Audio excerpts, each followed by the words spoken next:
Continuando con el diseño de contadores, ahora vamos a resolver este ejercicio. Nos pide una secuencia que haga los dígitos de nuestra cédula de identidad, además de un conteo descendente, debe ser cíclico, inhibir la cuenta en el estado en el que se encuentre, poder cargar datos en paralelo y modo de operación dual, en donde podemos alternar entre un conteo automático y un conteo manual, además de que se pueda ajustar la velocidad del clock. Bien, en el anterior video habíamos visto que podemos hacer contadores con descodificación interna y descodificación externa. El de descodificación externa era similar a una máquina de Moore, donde vamos a tener nuestros estados definidos y el valor del contador que queremos hacer va a corresponder a la salida en ese estado.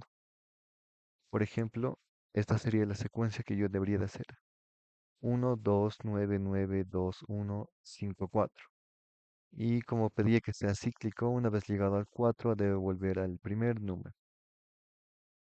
Ahora, si lo hiciéramos con descodificación externa, pues sería simplemente esto, tener estados de la A a la H y que a cada estado se le asigne el número correspondiente como salida. En el caso de la descodificación interna, tenemos un problema ya que tenemos estados repetidos, vean. El 1 se repite también aquí. El 2 está aquí y el 3 está aquí. Entonces, no podemos codificar directamente nuestros estados como la salida, porque suponiendo que estamos en el 1, en aquí, no vas a ver si está en este 1 o en este 1. No vas a ver si el siguiente estado va a ser 2 o va a ser 5. Entonces, tenemos que diferenciar de alguna forma este primer uno de este segundo uno. Mm, Eso lo podemos hacer agregando un bit extra, vean. Para representar el uno en vez de son 4 bits, pero vamos a agregarle un bit que nos va a indicar si ha sido el primer uno o ha sido el segundo uno. Cuando este valga cero significa que es el primer uno, y cuando valga uno va a significar que estamos en el segundo uno. Vean, uno, 2, 9, y el siguiente 9 se repite, pero el bit extra que le aumentamos cambia de cero a uno. De esta manera estamos diferenciando estos dos estados. Luego de este 9 va al segundo 2 y vean que a diferencia de este 2, el bit que le habíamos agregado ahora vale 1. Y lo mismo pasa con el 1. El bit que le agregamos ahora vale 1. Y luego va el 5 y el 4 que no se repite ningún valor. Y por ejemplo, en caso de que algún número se repita más de 2 veces, sería agregarle otro bit. Entonces, cuando sea 00, correspondería al primer uno. Cuando sea 01, al segundo uno. Cuando sea 10, a un tercer uno que podría haber. Incluso si hubiera un cuarto uno, podría ser un 11. Y a partir de aquí es similar a como se hacía para Moore. Como nos perdía con flip-flops JK, utilizamos la tabla de excitación del JK. Ahora, para todos los demás estados que no están presentes en nuestro contador, por ejemplo el cero, todo lo tomamos como booleano. Y en realidad para reducir al máximo las ecuaciones que va a tener, todos los estados que no estamos utilizando son booleanos. Vean, la mayoría son considerados como booleanos.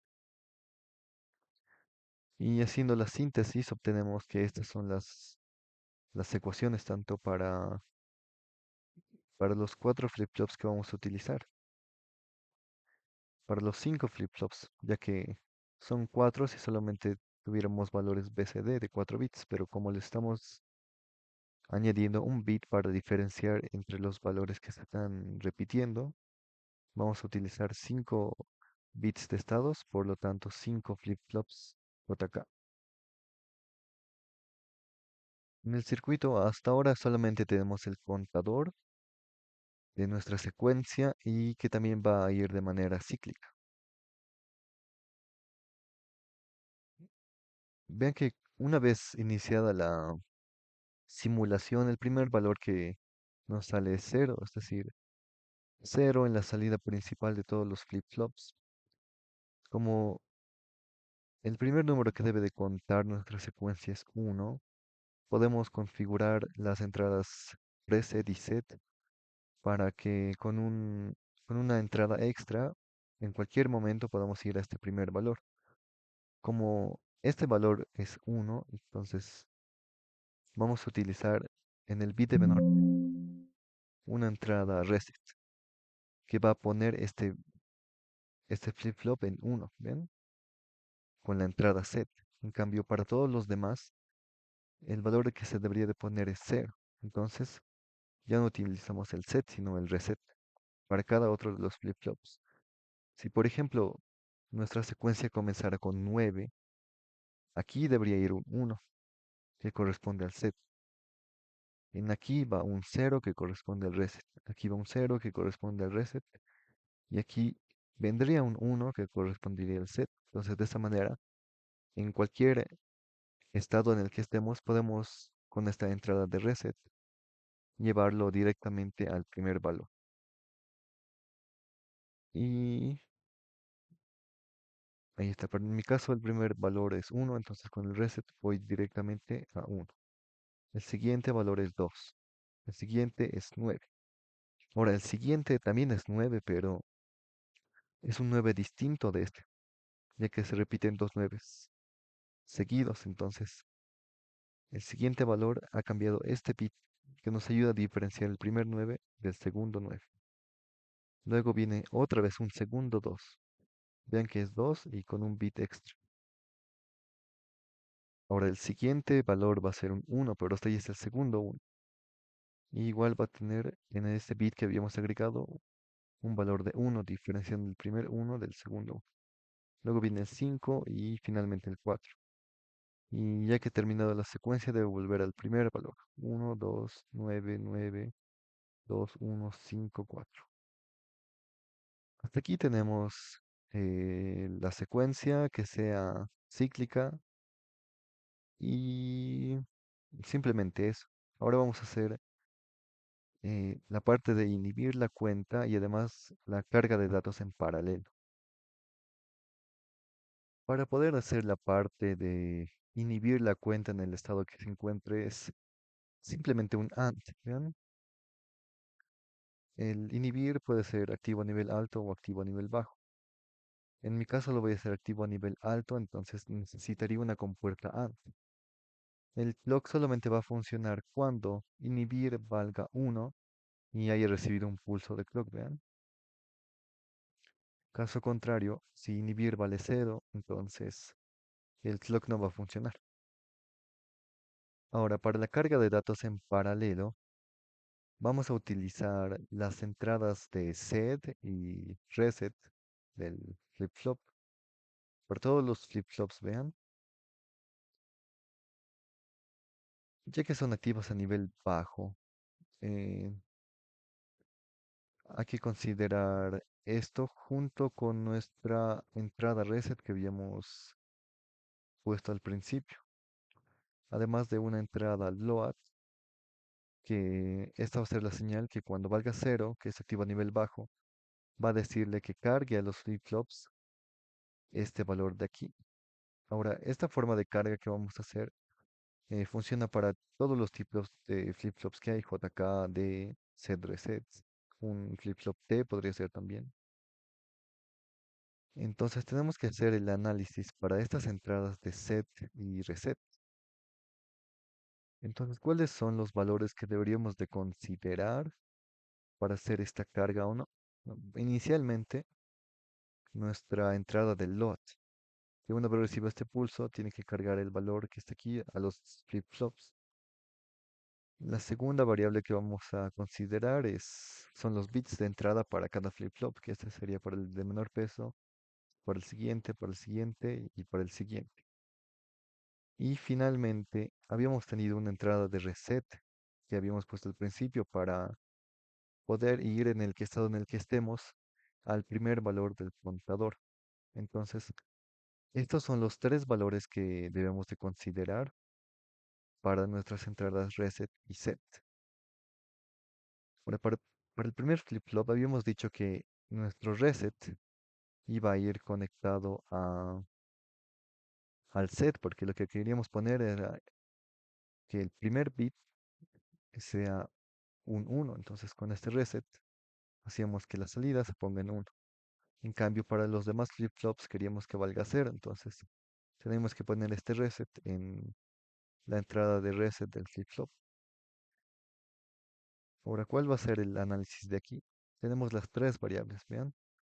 Tenemos reset y tenemos el PL que indica, es este bit de parallel load. Y el bit load que es el bit que queremos cargar, ya sea 0 o 1 para cada flip-flop. Bien, ahora recuerden que nuestro reset es activo a nivel bajo, al igual que el parallel load. Entonces, en la entrada del preset, lo que va a hacer es poner el flip-flop a 0. Entonces, vamos a hacer un análisis. Vean, cuando el reset valga 0, lo que queremos hacer es poner directamente a 0 la salida del flip-flop, ¿no? Entonces, apenas valga 0, no importa si estamos haciendo una carga en paralelo, ni tampoco el bit que queremos cargar, si no queremos poner directamente en 0 la salida del flip-flop. Entonces, cuando reset valga 0, la salida sin importar estos valores de aquí, tiene que ser 0. Ahora, si no estamos haciendo un reset, que es cuando vale 1, podemos estar haciendo una carga en paralelo o no. Cuando no estamos haciendo una carga en paralelo, no nos importa los bits que queremos cargar porque no estamos haciendo la carga, ¿verdad? Entonces, en este caso, no le debemos hacer un reset o un preset al flip-flop. Entonces, ponemos los valores en 1. En cambio, si queremos hacer una carga en paralelo, queremos que a la salida los bits que tenemos en bit load, es decir, los bits que queremos cargar, ¿verdad? Cuando tenemos 0, queremos 0 en la salida. Y cuando tenemos un 1, queremos un 1 en la salida.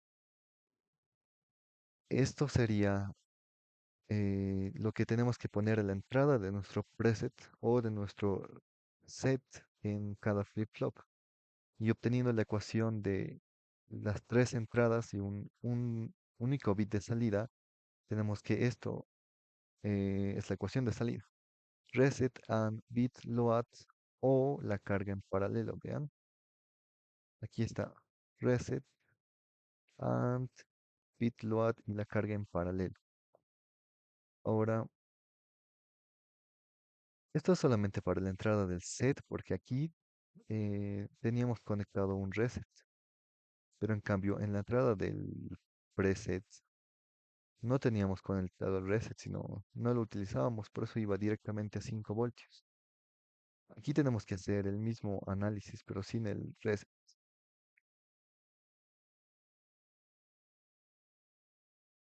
Vean, si consideramos solamente el parallel load y el bit load, sin tener en cuenta el reset, porque aquí no lo estamos considerando, ¿verdad? En- hacemos el mismo análisis, solamente para estos bits ahora. Si no estamos haciendo un parallel load, entonces no queremos que se resete, como es activo a nivel bajo, la salida va a ser un 1. En cambio, si estamos haciendo una carga en paralelo, queremos a la salida los bits que tenemos en bit load, que puede ser 0 o puede ser 1, ¿no? Entonces, si es 0, a la salida tenemos 0. Y si es 1, a la salida tenemos 1. Y si se dan cuenta, esta es la tabla de verdad de una compuerta OR, que es la que está aquí. OR entre las dos entradas, que era el load y el bit que queremos cargar, que en este caso por ser el primer flip-flop es P sub 0. ¿Vean? Este de aquí es P sub 0, el de menor peso. Lo mismo en la parte de arriba. En la parte de arriba, vean que es negado. Es negado porque no podemos hacer un reset y un set al mismo tiempo. Porque si pedimos un cero aquí y un cero aquí, entonces estaríamos forzando que esta salida sea cero, pero también sea uno, entonces lo que no tiene sentido. Para este caso tendremos que negar ya sea el que está en reset o el que está en set, pero ambos deben estar negados uno del otro. Este está negado y el otro de aquí, P sub 0, está sin negar. Ahora este mismo análisis se repite para los demás flip-flops. Como en los demás flip-flops lo que queremos ya no es poner el reset en el bit de set, sino en el de reset. Es el mismo, exactamente el mismo análisis que ya hemos hecho aquí, vean, pero ya no para la entrada set, sino para la entrada reset. Y para la entrada set es el mismo análisis que habíamos hecho, pero para la entrada de reset del anterior flip-flop. Y pues esto se va a repetir, vean, todo esto se repite para cada flip-flop.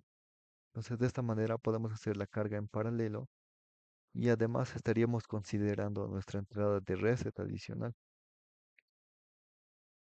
Para el último flip-flop, que era el que habíamos añadido para diferenciar entre si teníamos números repetidos, no es necesario hacerle una carga, a menos que también le añadimos un bit de carga a nuestros 4 bits que hacíamos para la carga BCD. Estos 4 bits que hacíamos de carga lo va a poner directamente al primer valor que corresponda. En nuestra secuencia teníamos un 2 2 repetidos, ¿vean? Como no estamos considerando la carga en el último bit, que era el que nos diferenciaba el primer 2 del segundo 2, entonces lo que va a hacer es llevarnos directamente al primer 2, o al primer uno o al primer 9 o al primer valor que hagamos, al primer valor que tengamos repetido de nuestra secuencia. Veamos el funcionamiento. Si inhibir no vale uno, entonces no va a hacer la carga. ¿Ven? Vamos a hacerle un reset y ahora sí. Inhibir vale cero, entonces no va a pasar al siguiente número que es el 2. Inhibir vale uno, va a seguir con la cuenta. Ahora quiero cargarle, por ejemplo, directamente irnos al 5 que está aquí. Como la carga es asíncrona, entonces no va a depender del clock. Apenas load valga cero, se va a cargar este 5 a la salida del contador. Ahí está. Vean. Lo que está haciendo, si ven aquí, es usar los bits de set. También si ven aquí abajo, es el bit de preset.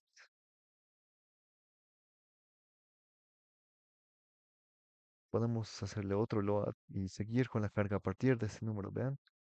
Luego del 5 lo que tendría que venir es el 4. Podemos hacerle una carga directamente al 9 y el siguiente número debería de ser el 9. Vamos al 9 y el siguiente clock es otra vez el 9, pero este es el segundo 9.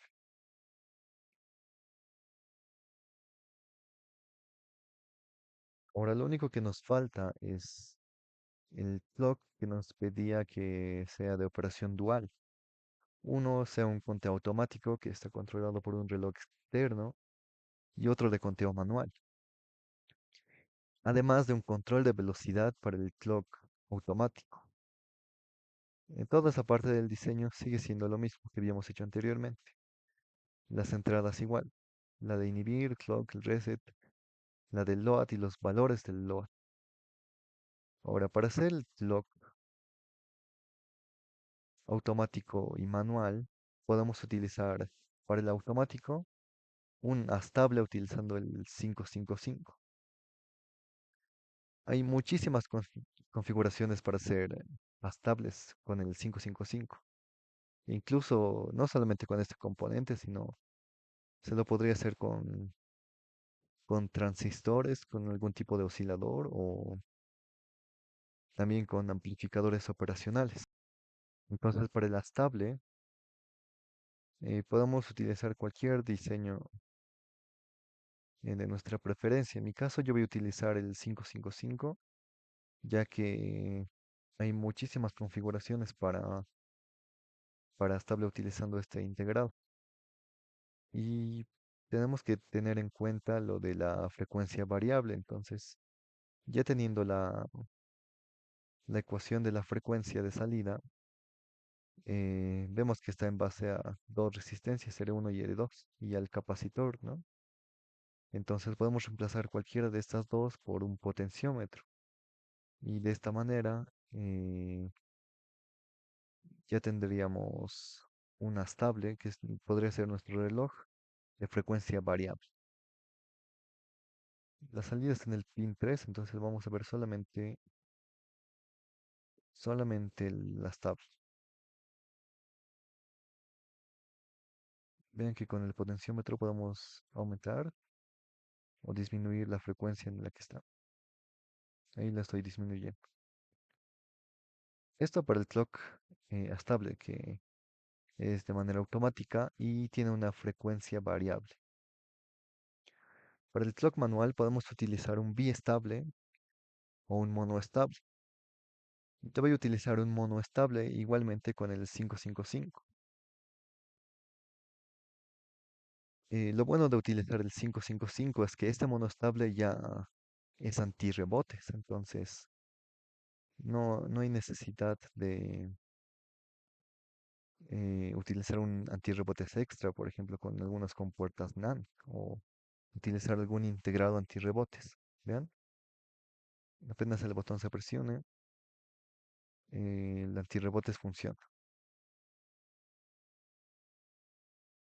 Para esto, también tenemos que considerar la ecuación para el mono estable utilizando el 555. Vean, el tiempo que nuestra salida está en 1 también tiene una ecuación y a la vez tiene un tiempo en el que el antirrebotes de este integrado está activo.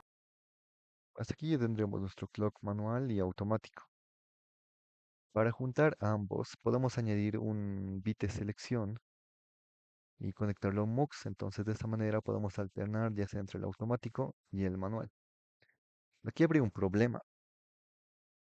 Este nuevo bit de selección, que puede ser 0, 1, eh, se lo hace utilizando un switch. Entonces, este switch, pues también hay que hacer que sea antirrebotes.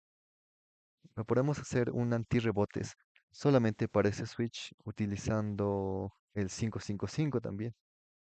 De esta manera podemos utilizar tanto el manual y el automático con un nuevo switch, pero este switch también estaría con el antirrebotes. Y de esta manera ya tendríamos nuestra salida, que puede ser manual o automático. Vean, si vemos a la salida del contador, ahora estamos en automático. Le podemos cambiar la frecuencia o disminuir. Podemos cambiar el modo eh, automático o al modo manual. Vean, ahora estamos en 5, en 4 y no hemos hecho saltos cuando hemos hecho este cambio de la selección del clock, por lo que es antirrebotes. Ahora vamos de manera manual, utilizando el botón del mono stop. Y este sería todo el análisis para este ejercicio. Lo más importante de esto es la parte del análisis, tanto para el preset o para el set o el reset, siguiendo, bueno, haciendo la tabla de verdad para todas nuestras entradas, ¿no? También considerar si van a ser activos a nivel alto o activos a nivel bajo.